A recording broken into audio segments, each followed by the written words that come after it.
conflict that is not in the national interest of the United States, of doubling down on a civil war in a foreign country, of attempting to remake a country through the endless military deployments of U.S. forces.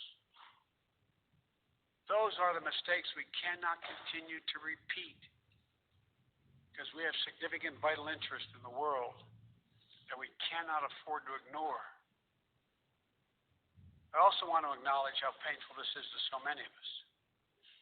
The scenes we're seeing in Afghanistan, they're gut-wrenching, particularly for our veterans, our diplomats, humanitarian workers, for anyone who has spent time on the ground working to support the Afghan people, for those who have lost loved ones in Afghanistan, and for Americans who have fought and served in the country, serve our country in Afghanistan. This is deeply, deeply personal. It is for me as well. I've worked on these issues as long as anyone. I've been throughout Afghanistan during this war, while the war was going on, from Kabul to Kandahar to the Kunar Valley. I've traveled there on 4 different occasions. I've met with the people. I've spoken to the leaders. I spent time with our troops. And I came to understand firsthand what was and was not possible in Afghanistan. So now we're focused on what is possible. We will continue to support the Afghan people. We will lead with our diplomacy, our international influence, and our humanitarian aid. We'll continue to push for regional diplomacy and engagement to prevent violence and instability.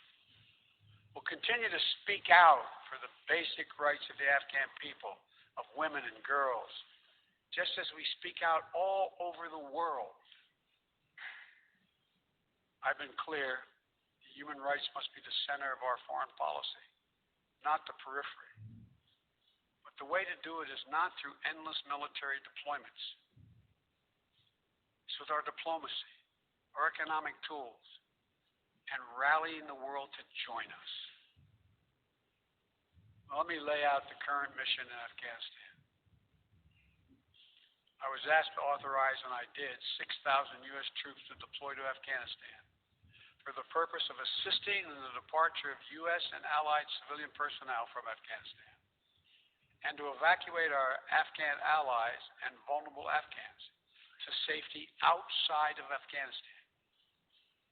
Our troops are working to secure the airfield and to ensure continued operation of both the civilian and military flights. We're taking over air traffic control. We have safely shut down our embassy and transferred our diplomats. Our diplomatic presence is now consolidated at the airport as well.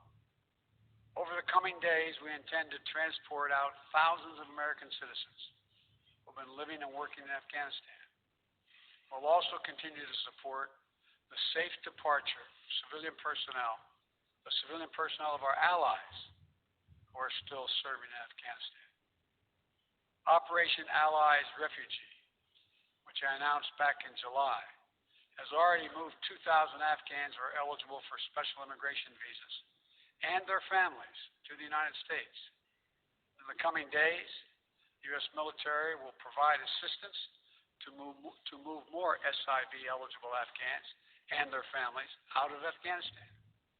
We're also expanding refugee access to cover other vulnerable Afghans who work for our embassy. U.S. non-governmental agencies, or the U.S. non-governmental organizations, and Afghans who otherwise are at great risk, in U.S. news agencies. I know there are concerns about why we did not begin evacuating Afghan civilians sooner. Part of the answer is some of the Afghans did not want to leave earlier, still hopeful for their country.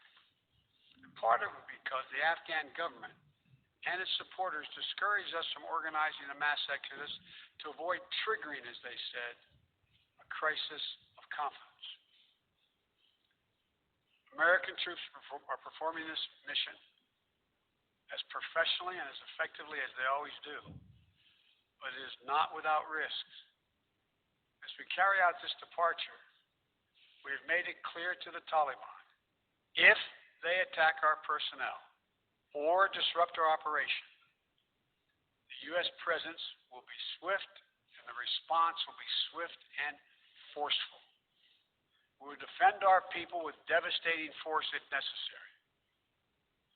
Our current military mission will be short in time, limited in scope, and focused in its objectives. Get our people and our allies as safely as quickly as possible. And once we have completed this mission, we will conclude our military withdrawal. We'll end America's longest war after 20 long years of bloodshed.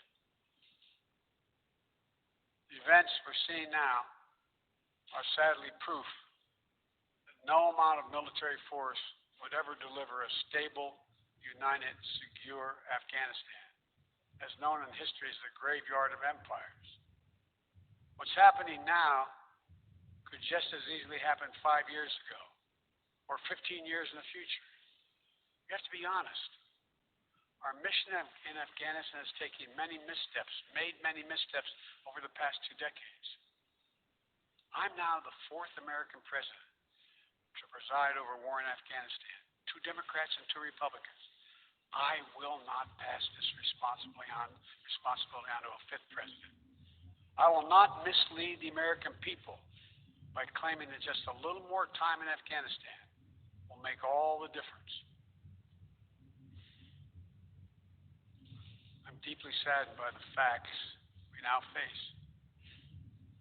But I do not regret my decision to end America's war fighting in Afghanistan and maintain endlessly in another country's civil war, taking casualties, suffering life-shattering injuries, leaving families broken by grief and loss. This is not in our national security interest. It is not what the American people want.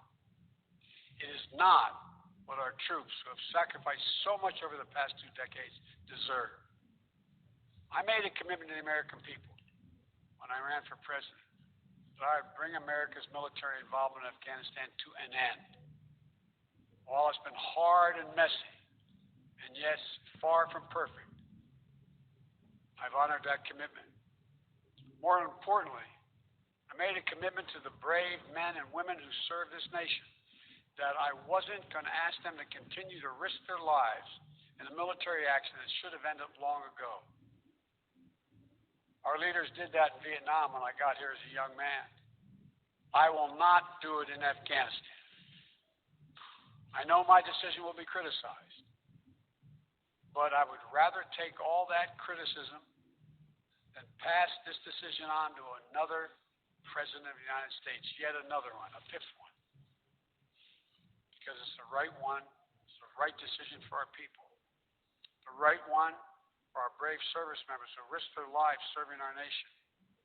That's the right one for America. Thank you. May God protect our troops, our diplomats, and all brave Americans serving in harm's way.